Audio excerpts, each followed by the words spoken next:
Welcome to How to Retire on Time, a show that answers your questions about all things retirement, including income, taxes, Social Security, healthcare, and more. This show is an extension of the book, How to Retire on Time, which you can grab today by going to Amazon or go to www.howtoretireontime.com.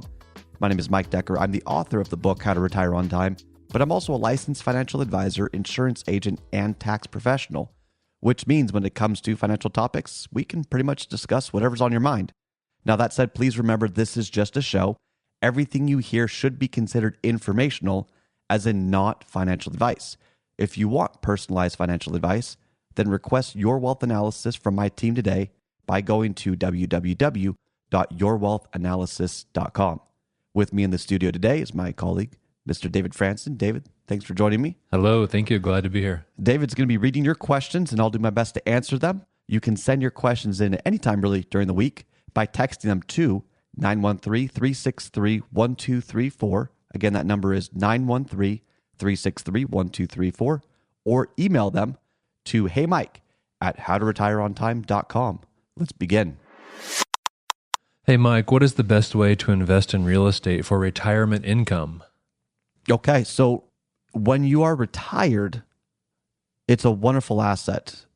But here's what I'm guessing the person's really asking is, I'm about to retire. I've got a bunch of assets in my 401k. How do I get into the real estate game? Because I follow someone on YouTube that says real estate's the best way. I've heard that quote, that real estate's made more people millionaires than any other thing.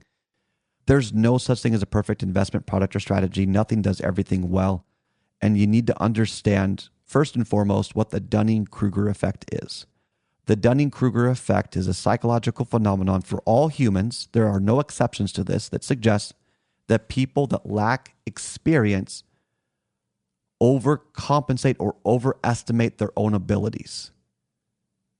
So the reason why I'm bringing that up is if you have not been a landlord previously and you're now entering retirement, you probably don't want to become a landlord now, because there are costs associated by the mistakes that you will almost inevitably make as you enter into a new space. So be very careful. In my mind, real estate is a wonderful game for those who are investing in their 20s, 30s, or 40s, and maybe even early 50s. Hopefully, most, if not all, of your mortgage is paid off, so you have more cash flow in retirement, and that you have that more freedom, whether you're going to manage it yourself because the mortgage is paid off, there's better cash flow. Maybe you have a company manage it. But you gotta understand what you're working with. If you want real estate as a part of your portfolio, maybe consider REITs instead of being a landlord yourself, because a couple of mistakes can be very costly. And that's just my concern. What's the best way to invest in real estate for retirement income? If you have real estate experience, then look in real estate. Look what you're already experienced in, but don't start something new right when you retire. I don't think I can say that a better way. What do you think, David? Yeah, no, that makes perfect sense to me. Yeah, there's no reason at this stage of life to maybe do something like that. I mean, if you want to learn to play guitar, that's probably... Yeah, that's a good one. Learn a new language. I don't know, something else. I get people want control. I get that people don't want to hand it over to a professional that could potentially screw it up, and that is a risk. But I heard about someone, not a client of mine, but I heard this story recently where they took $1 million from their 401k, paid the taxes, and bought 3 rental properties. And they bought them in poor neighborhoods. They bought them without fully understanding how to manage them, so they weren't valued correctly, and they're not cash flowing now.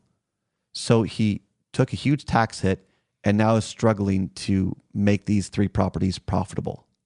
Ouch. And he didn't know what he was doing. And he thought he was. He was sold the idea through someone. He says, oh, you earn it back through depreciation of the properties. Well, you don't want to start at a loss and try and make it up through a tax benefit. That's not enough of a benefit to rationalize the endeavor.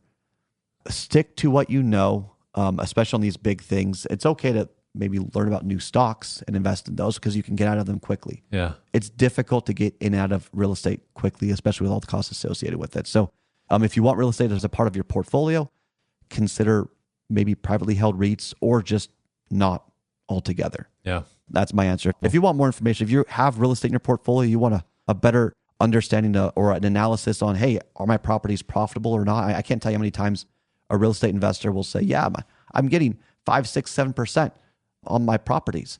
And I look at the numbers and they're not calculating them based on actual return on investment, net of all the costs and things that are going on there. They skew the numbers to make themselves feel better about their investment. Sure. It's a bias.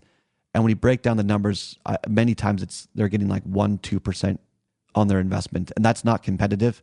You don't want to stick with investments that are not competitive. Sometimes it's time to sell. So if you want that kind of a conversation, if you want to really dive into the quality of your current real estate portfolio and to explore other options that are out there, go to www.yourwealthanalysis.com to have a conversation. That one would be with me. I do the real estate conversations here. So you'd visit with me. We'd talk about your current portfolio. We'd talk about your lifestyle legacy plan. And then we would talk about what options you have moving forward to support the lifestyle that you want to live and the legacy you want to leave in the most tax efficient and effective way. Go to www.yourwealthanalysis.com to request that at no cost to you. That's all the time we've got for the show today. If you enjoyed the show, consider subscribing to it wherever you get your podcasts. Just search for How to Retire on Time. Discover if your portfolio is built to weather flat market cycles or if you're missing tax minimization opportunities that you may not even know exist. Explore strategies that may be able to help you lower your overall risk while potentially increasing your overall growth and lifestyle flexibility. This is not your ordinary financial analysis. Learn more about Your Wealth Analysis and what it could do for you regardless of your age, asset, or target retirement date. Go to www.yourwealthanalysis.com today to learn more and get started.